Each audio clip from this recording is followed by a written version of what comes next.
नमस्कार मित्रांनो, मी राहुल आर मराठीमध्ये आपलं सर्वांचं स्वागत। मित्रांनो, आपण फिजिकल वर्कआउटला खूप प्राधान्य देतो।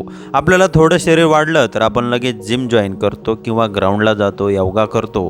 फिजिकल फिटनेस प्रमाणेच आजकाल मेंटली फिटनेस राहणे पण सध्याला खूप काळाची गरज आहे।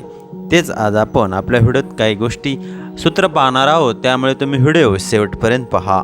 तसंच परिस्थिती कोणतीही असो, आपण मनानं न कोलमडता वागणं, भावनेच्या आहारी जाऊन विचार न करणं, आणीबाणीच्या परिस्थितीत मनाचा तोल ढळू न देता शांतपणे विचार करून वर्तन करणं अपेक्षित असतं। अशा वर्तनासाठी मेंटल फिटनेसची खूप गरज असते। फिजिकल वर्कआउटप्रमाणे जर मेंटल वर्कआउटचा विचार केला तर अशी मानसिकता कणखरता मिळवणं शक्य आहे। मित्रांनो, मेंटल वर्कआउट नेमका कसा करायचा? मानसोपचार तज्ज्ञ छोट्या गोष्टीतून आपल्या मनाचा ठामपणा, कणखरपणा मिळू शकतो असं म्हणतात।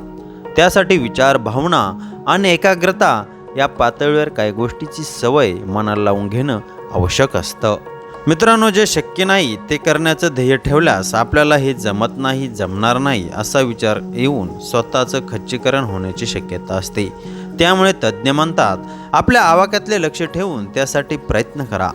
लक्ष्य ठरवताना आपली ताकद काय आहे, आपल्याला काय करणं शक्य आहे, परिस्थिती नेमकी काय आहे, परिस्थितीला आपण काय करणं अपेक्षित आहे असा विचार करून वास्तववादी छोटे ध्येय ठेवले तर ते गाठले जातात आणि त्याचा फायदा मानसिक समाधान मिळवण्यासाठी होतो।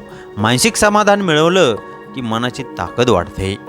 त्यानंतर मित्रांनो, रोज एका प्रकारचं काम करावं लागलं की कंटाळा येतो। हा कंटाळा आपल्या शरीराला आळशी बनवतो, तसंच आपल्या मनाला देखील आळशी बनवतो।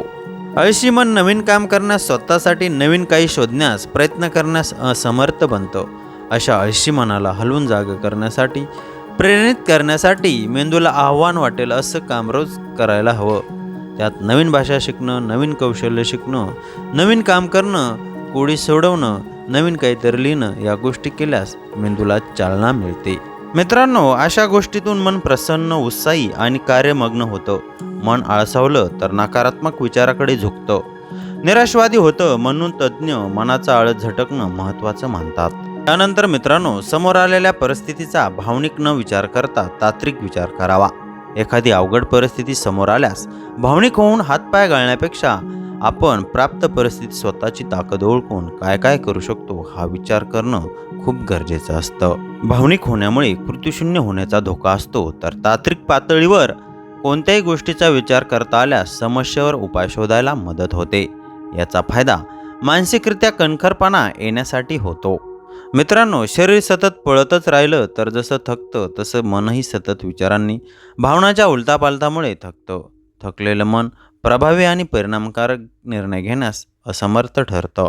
मित्रांनो, हे टाळण्यासाठी रोज दिवसातून 2 वेळा 15 मिनिटांसाठी जरी ध्यानधारणा करायला हवी। एका जागी शांत बसून डोळे मिटून आपल्या मनातल्या विचारांकडे, भावनिक उलटापालटीकडे बघायला हवं। त्यांना शांत केलं तर कोणत्याही परिस्थितीत शांत राहून मनाचा तोल न ढासळता निर्णय घेणं, योग्य कृती करणं शक्य होतं।